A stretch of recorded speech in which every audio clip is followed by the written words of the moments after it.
السلام علیکم ورحمۃ اللہ وبرکاتہ۔ آج ہم آپ کو تراویح کے کچھ حدیث بتانے والے ہیں جو کہ بخاری شریف سے منقول ہے۔ بسم اللہ الرحمن الرحیم۔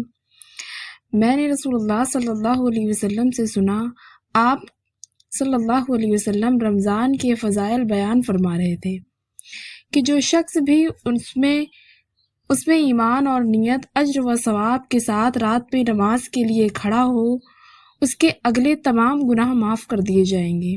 سبحان اللہ۔ حدیث نمبر 2، رسول اللہ صلی اللہ علیہ وسلم نے فرمایا، جس نے رمضان کی راتوں میں بیدار رہ کر نماز تراویح پڑھی، ایمان اور ثواب کی نیت کے ساتھ اس کے اگلے تمام گناہ معاف ہو جائیں گے۔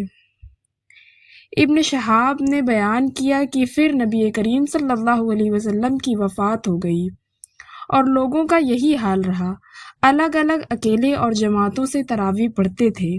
اس کے بعد ابو بکر رضی اللہ عنہ کے دور خلافت میں اور عمر رضی اللہ عنہ کی ابتدائی دور خلافت میں بھی ایسا ہی رہا۔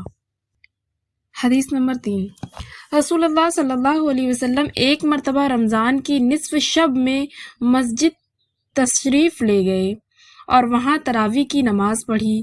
کچھ صحابہ رضی اللہ عنہم بھی آپ کے ساتھ نماز میں شریک ہو گئے۔ صبح ہوئی تو انہوں نے اس کا چرچا کیا، چنانچہ دوسری رات میں لوگ پہلے سے بھی زیادہ جمع ہو گئے اور آپ صلی اللہ علیہ وسلم کے ساتھ نماز پڑھی۔ دوسری صبح کو اور زیادہ چرچا ہوا اور تیسری رات اس سے بھی زیادہ لوگ جمع ہو گئے۔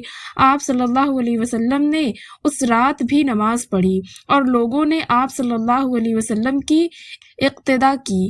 چوتھی رات کو یہ عالم تھا کہ مسجد میں نماز پڑھنے آنے والے کے لیے جگہ بھی باقی نہیں رہی تھی، لیکن اس رات برآمد ہی نہیں ہوئی، بلکہ صبح کی نماز کے لیے باہر تشریف لائے۔